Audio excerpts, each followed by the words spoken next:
सो हम बात कर रहे थे सब्ट्रैक्शन की। तो हम किस तरह सब्ट्रैक्शन करते हैं अगर हमारे पास 16 है। अगर हमारे पास 16 आ जाए तो हम बोरो लेंगे, ये क्या करेंगे, if the second digit is greater than the first borrow, ठीक है, 16 फ्रॉम द प्रीसीडिंग डिजिट। अगर हम बोरो लेना पड़े, किस तरह हम लोग बोरो लेंगे, ठीक है। फॉर एग्जांपल हम बात करते हैं F8, ठीक है। F अब 16, अब 8 से बड़ा है F, ठीक है। 15 माइनस 8 करेंगे तो 7 आ जाएगा, 7 जी एज इट इज, ठीक है। अब B है हमारे पास 11, लेकिन 9 अब छोटा राइट राइट। डिजिट है, तब हम इसका मतलब है यहाँ से कंफ्यूजन एक में कैरी होगा पानी करेंगे। में। इसी तरह ही है, लेकिन कैरी 1 नहीं करना, क्योंकि हमारा बेस 16 डिजिट है, तो हम कैरी कितना करेंगे, 16 कैरी जी सर। करेंगे। 9 प्लस 16 कितना होगा, ठीक माइनस है। 11 करेंगे तो 14 आ जाएगा, ठीक है। 16 प्लस 9 जी 25 सर। हो जाएगा, माइनस 11 करेंगे तो 14 हो जाएगा, ठीक है। अब ई आ जाएगा, 14 इक्विवेलेंट टू कितना होता है, ई के इक्वल होता है, तो हम ई लिख देंगे यहाँ पे। अब यहाँ पे हमारे पास देखें, यहाँ पे हमारे पास कितना रह गया, कैरी 1 गया था, यहाँ पे 4 रह गया, ठीक है। सॉरी, अब 5 में से 2 माइनस करेंगे, ठीक है। एक कैरी जो हमने लिया था वो भी माइनस करेंगे, ठीक है। तो कितना रिमेनिंग रह गया, 2 रह गया, ठीक है। फॉर एग्जांपल यहाँ से मैंने एक कैरी लिया जी तो सर। यहाँ पे रिमेनिंग 4 रह गया, माइनस 2 करेंगे 2 हो जाएगा, ठीक है। जितना हमने कैरी जब जी लेंगे तो यहाँ पे रिमेनिंग 1 डिटेक्ट होगा, लेकिन जब अगले में ऐड करेंगे तो वो 16 ऐड होगा। ये बस चीज़ आप लोगों ने याद रखनी है इस चीज़ जी। को, ओके। तो नेक्स्ट है आस्की प्रोनाउंस, ठीक है। Code assign to binary patterns, ठीक है। ये डिफरेंट कोड्स हैं और बाइनरी पैटर्न्स को असाइन हुए हुए हैं। नंबर 0 to 9 है, ठीक है। All letters of English alphabets upper case and lower case के डिफरेंट हैं, ठीक है। Many control codes and punctuation marks भी हैं इसके अपने, ठीक है। ये एक पूरा आस्की टेबल्स होता है, ठीक है। The ASCII system uses 7 bits to represent each code, ठीक है। ये 7 बिट होता है हर एक कोड को रिप्रेजेंट करने के लिए, ठीक है। फॉर एग्जांपल अगर हम बात करें हेक्सा की, जी ठीक है। हेक्सा 41 से स्टार्ट होता है, लेकिन सिंबल ए से रिप्रेजेंट होगा, ठीक है। ए जो हमारा स्टार्ट होगा वो 41 से स्टार्ट ठीक है होगा, sir. B C D onward चलता जाएगा। ये एंड कहाँ पे होगा, हमारा 5 ए पे एंड होगा, ठीक है।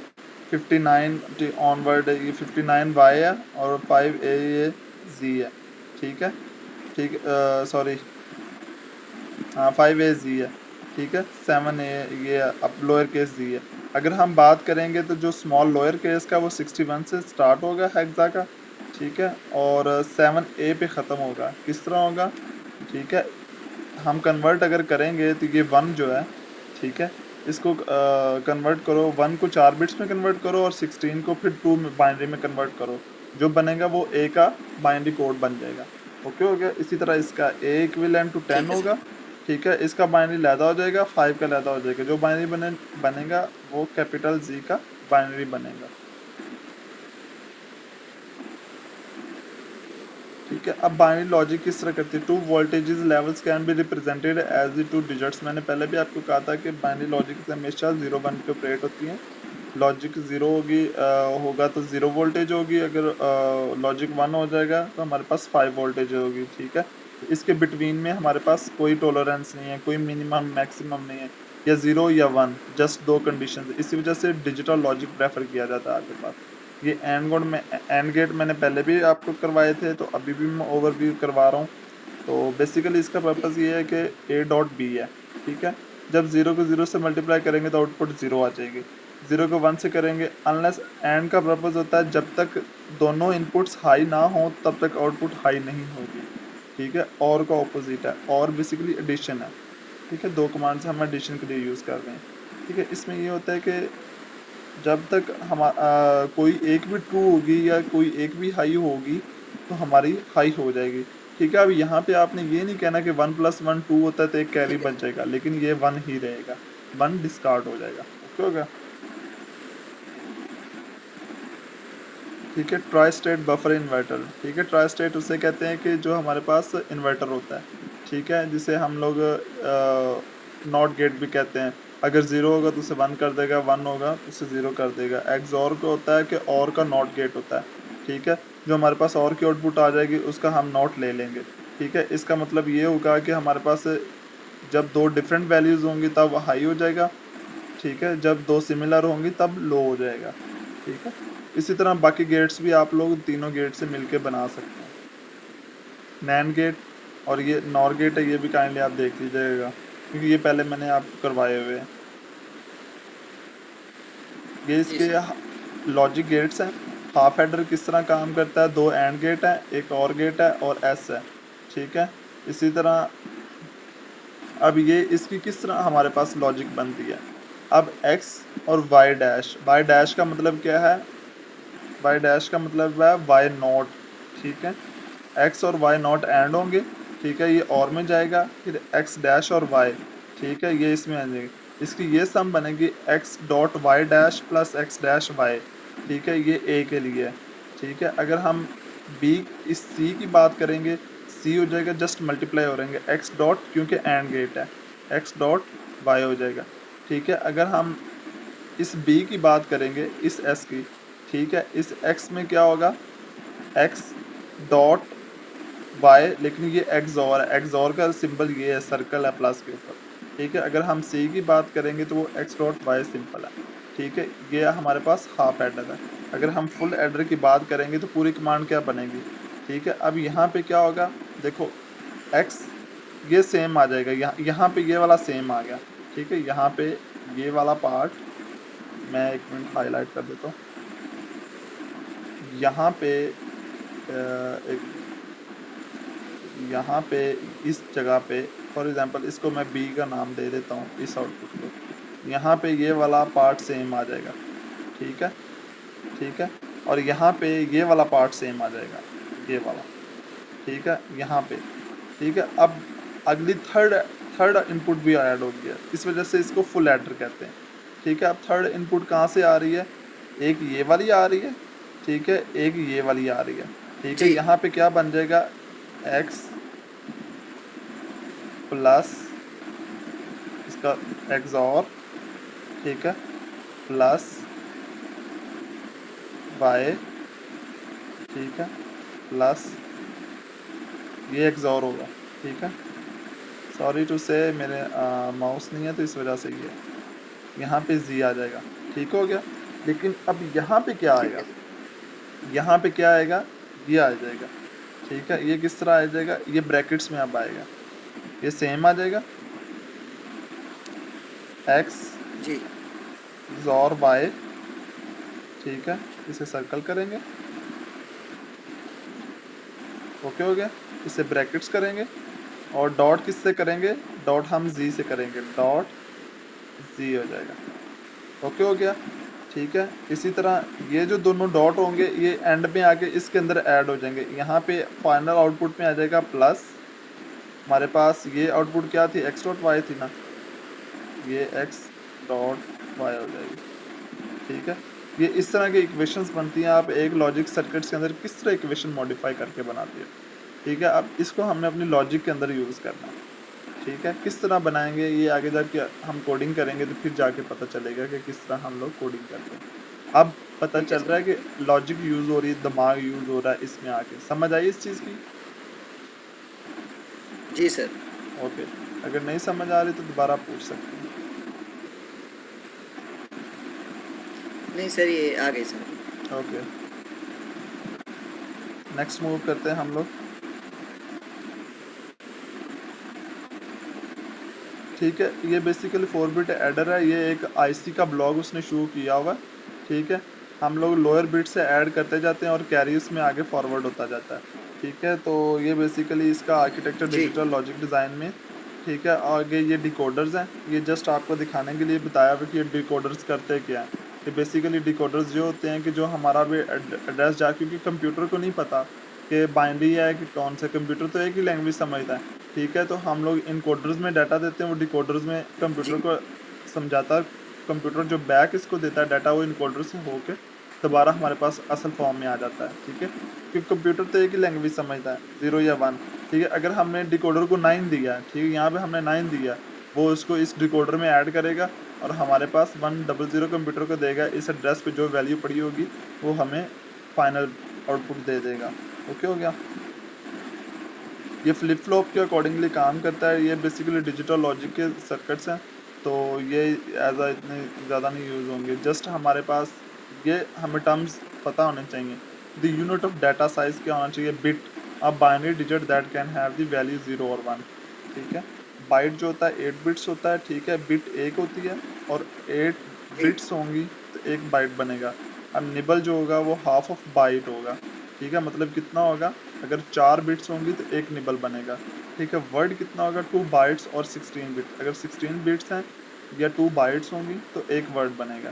ये आपको याद रखने की ज़रूरत है क्योंकि हम इस चीज़ को यूज़ करेंगे। ये एक कंप्यूटर की एक लैंग्वेज है, ठीक है? बाइट कितना होता है, बिट कितना होता है, निबल कितना होता है और वर्ड कितना होता है, ठीक है? आगे फिर किलोबाइट्स और मेगाबाइट्स ये तो आपको पता ही है कितना होता है,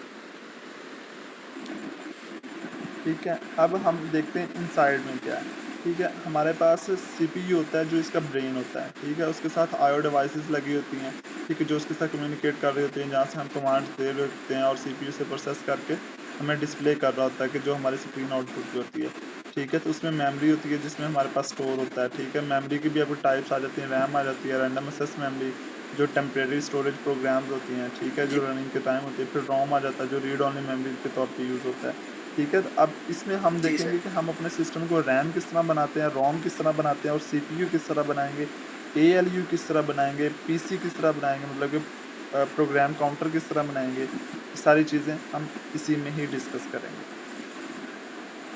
ठीक है ठीक है? सर। तो ये मेन बेसिकली ये सीपीयू होता है, ये आपकी मेमोरी होती है, रैम या रोम, ये पेरिफेरल आपकी डिवाइसेज़ होती हैं जिसमें मॉनिटर आ जाता है, प्रिंटर, माउस और कीबोर्ड वगैरह, ठीक है? और ये आपके वायर के साथ कनेक्टेड होते हैं जिसे हम एड्रेस बसेस कहते हैं। अब बसेस की भी टाइप हैं, डाटा बस है, एड्रेस बस है, कौन-सी बस है, ठीक है? कंट्रोल बस है, ठीक है?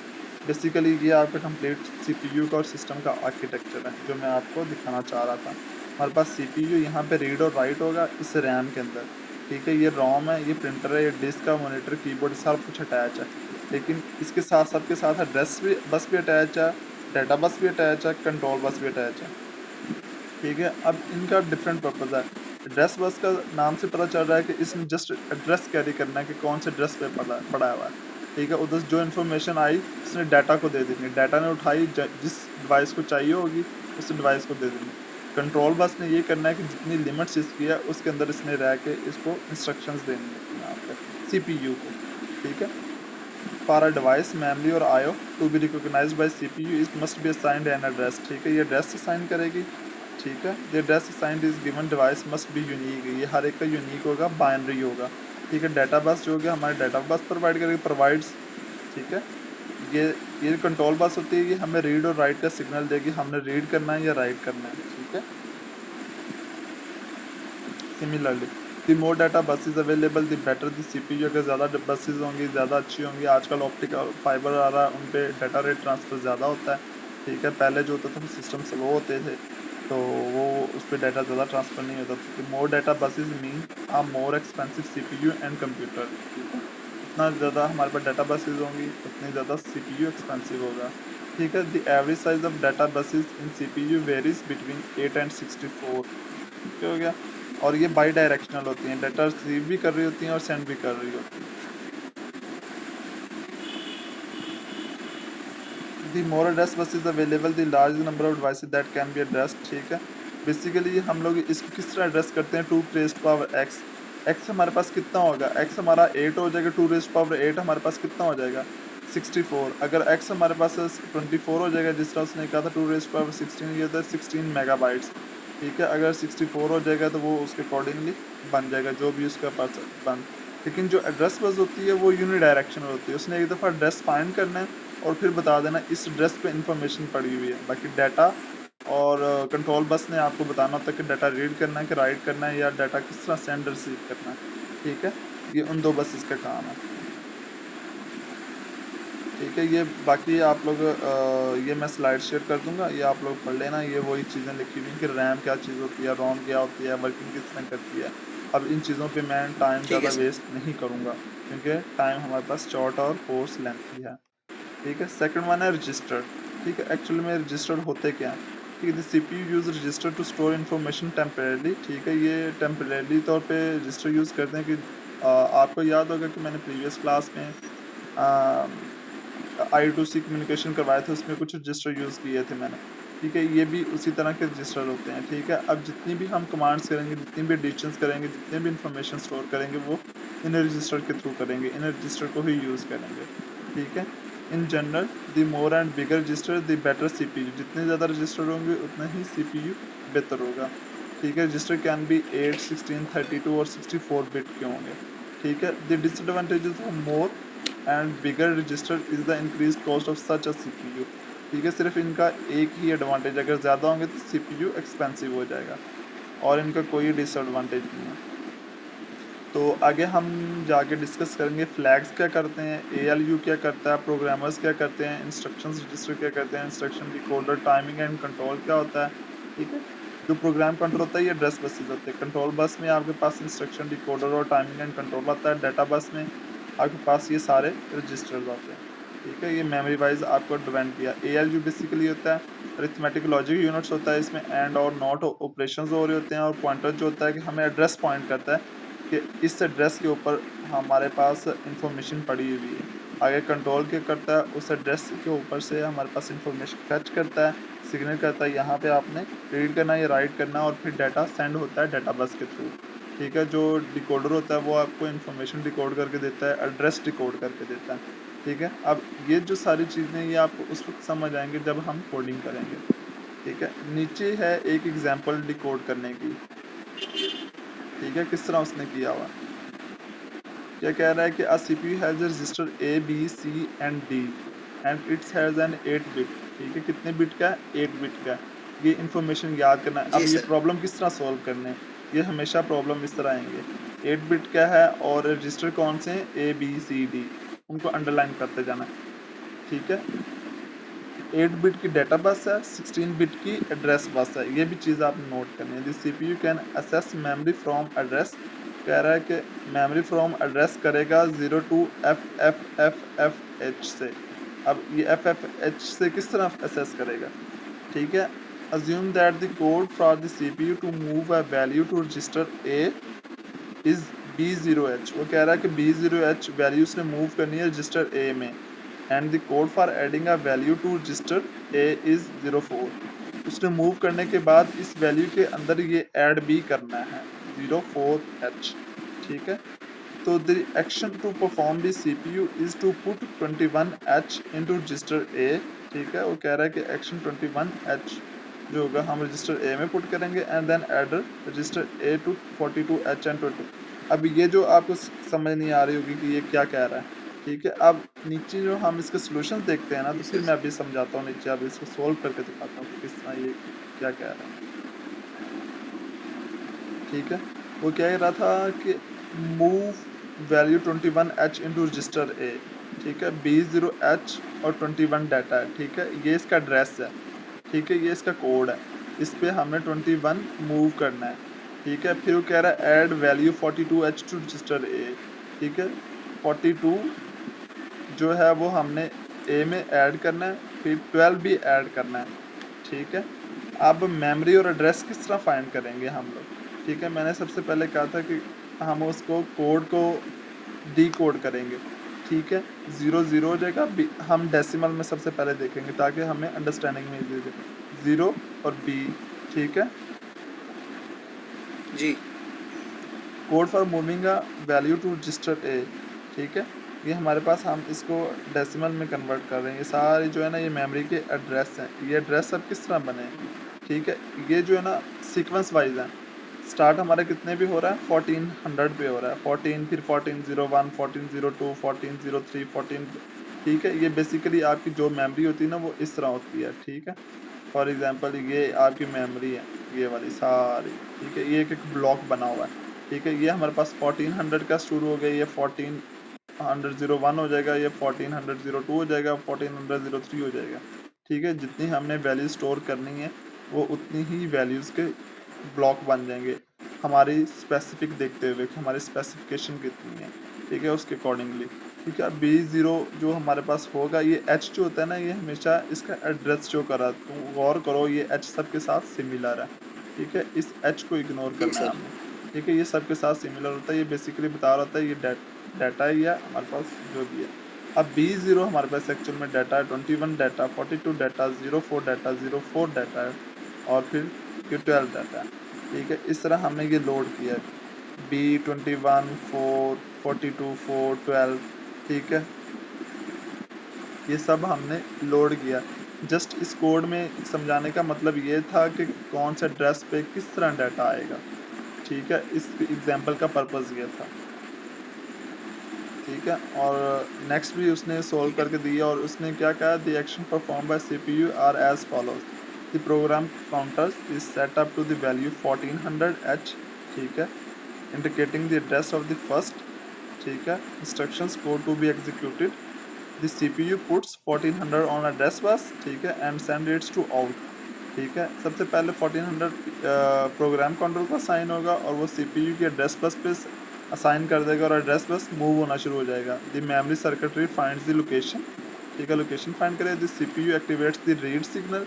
सबसे पहले वो रीड सिग्नल एक्टिवेट करेगा क्योंकि उसने एड्रेस रीड करना है, indicating to memory that its wants to byte at location 1400, ताकि उस बाइट पे जो लोकेशन पे मेमोरी पड़ी होगी, अगर मेमोरी ब्लैंक है तो फिर वो राइट कर देगा, अगर वो मतलब कि मेमोरी ब्लैंक नहीं है तो उसमें जो डाटा होगा उसे रीड करेगा। This cause the content of memory location 1400 which is B0 to be put on the data bus and brought into the CPU।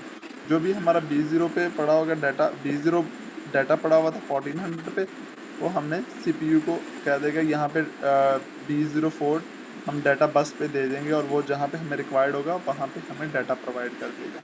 इसकी एक्सप्लेनेशन इस तरह की है। बाकी रिमेनिंग भी उसने कही 21 की किस तरह करेगा, सेम गोज टू करेगा, फिर कंट्रोलर की कमांड आएगी, फिर नेक्स्ट पे मूव कर जो। ठीक है, ये एग्जांपल्स ये थी। ठीक है सर। और नेक्स्ट जो टॉपिक होगा वो हम इंशाल्लाह कल स्टार्ट करेंगे और हमारी इंशाल्लाह कल भी क्लास होगी और परसों भी होगी। तो क्योंकि हमारा ओके मेरी सर। कोशिश ये है कि नेक्स्ट पे अब आर्किटेक्चर मेरा कल शुरू हो जाना है।